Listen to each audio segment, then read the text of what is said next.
r/malicious compliance. Posted by user, op random bystander. Move your car. Lol, okay. I'm the 19F daughter of my normally very nice parents. We had new neighbors move in about 2 years ago, and for the most part, we've just left them be. They're a little annoying sometimes, and there were a couple of instances where we had to complain about the overwhelming noise of their weekend parties at night, but other than that they're pretty okay neighbors. We've never had a problem with them until recently, after several strikes against my family. Strike number 1, destructive dogs. So our neighbor's family and my family owns dogs. My dogs are very gentle, and spend most of their time indoors. We live in Southern California, and when this incident happened it was in the middle of summer, so we let our dogs stay inside to keep cool. Their dogs are very aggressive and are raised as outside dogs. Every time I let my dogs out in the backyard for some fresh air, my neighbor's dogs will attempt to break through the wooden fence dividing our properties via digging, climbing, scratching, etc. The digging was easy to stop, we just filled in the holes with dirt. But at some point, their dog managed to create a hole in the wall, large enough for their dog to squeeze their face in, so about the size of a dinner plate. We have cameras, so we caught everything on tape. My parents are pretty understanding, so my dad went and talked to my neighbors, offering to pay half of the damage, since it's our shared property line. The neighbor's wife, who we are going to call Lying Sally for this story, called my dad a liar and accused our dogs of damaging the fence, which we knew wasn't true, and my dad told her we had proof it was her dogs, and demanded that my family pay for the damages. They fought over it and nothing got solved, so eventually, my dad conceded and nailed some plywood over the gaping hole.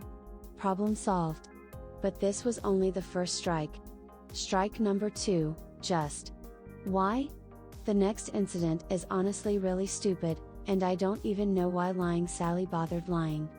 So this incident happened about a few days after we had to call our third noise complaint on one of their parties again.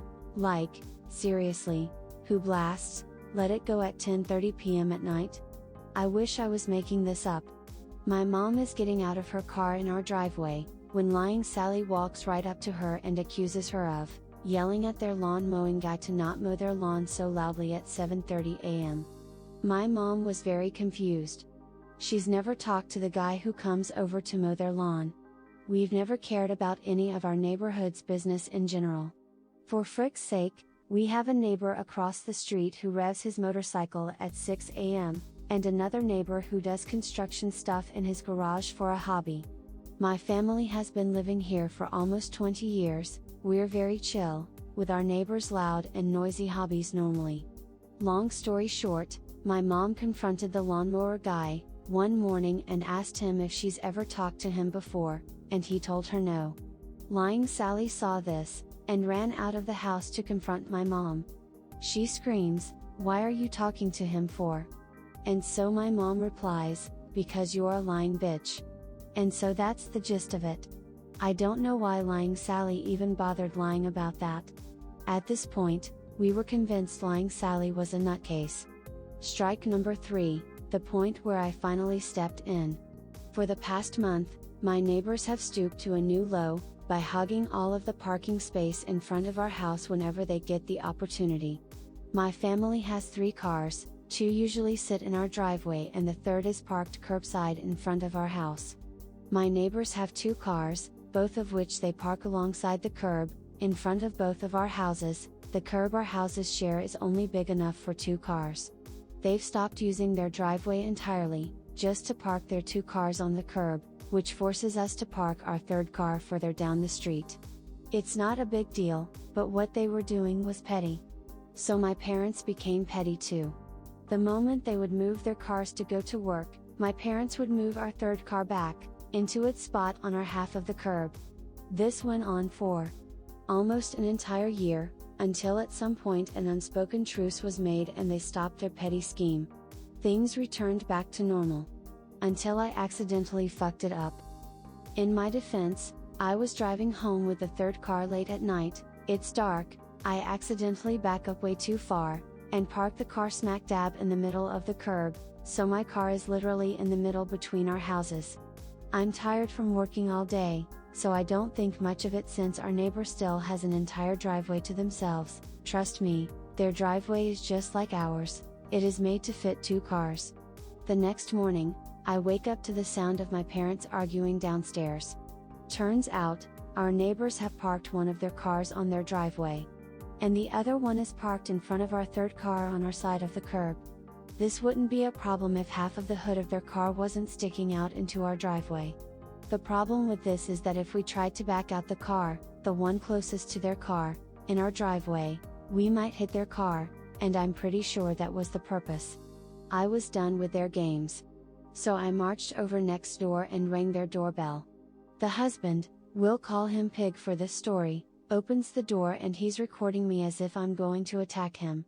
Which is ridiculous. I'm 5 feet 2 inches and he's close to 6 feet 0 inches, if anything I should be the scared one.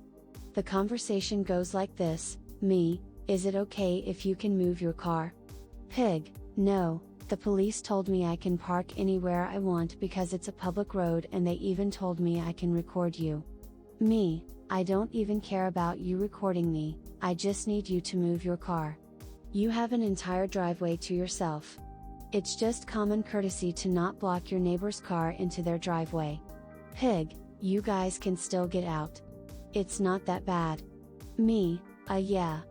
But we just don't want to hit your car by accident while backing out. Pig, is that a threat? Me, no. I'm just saying that we don't want to pay for the damage to your car because you didn't want to move it. And I can't guarantee that we won't hit it. It's pretty damn close. Pig, I don't care. I shouldn't have to move my car. You move your car. I realized I wasn't going to get anywhere, so I let him slam the door in my face and I walked away. I went back inside my house and got on my laptop, to make sure that, yes, it is indeed illegal to park in front of someone's driveway, even partially. So my neighbor does have to move, by law. However, I wanted to be a petty bitch. So I moved my car. I grabbed my car keys and carefully backed up the car, again, the one closest to his poorly parked car, so that the back half is inches away from the front of Pig's car. So my car is now blocking Pig's car from pulling out into the street and leaving. My car is also blocking the sidewalk, which I know is illegal, but I already had this planned out. Basically, I caged in his car and held it hostage, for a couple of days. Here's the setup as shown in this diagram, https://imgur.com/gallery pv17/23. Either Pig or Lying Sally would have to come and apologize to make me move the car, which I knew was very unlikely, or part number 4, victory. Sure enough, as I predicted, Pig called the cops a few days later and reported my ass. His face was so smug, as the officer told me that I can't legally box in someone's car like that, and block the sidewalk with my vehicle. I told the officer that I understood and that I'll move my car, but I immediately pointed out that it's illegal to partially block the entrance point to someone's driveway as well, and that Pig's car is crossing that line by over 2 feet. The smile on Pig's face vanishes and his face turns red, while the officer tells him that he's going to have to move his car as well. So I back up my car and I'm grinning like a cat who's caught its prey, while Pig has to move his car into his driveway. I also made sure to move our 3rd car back into its rightful spot as well. If you liked this story, press the like button, and leave a comment below. You can upvote this story by pressing the link in the description. If you want to hear more stories, hit the subscribe button, and press the bell icon to be alerted when a new video is posted.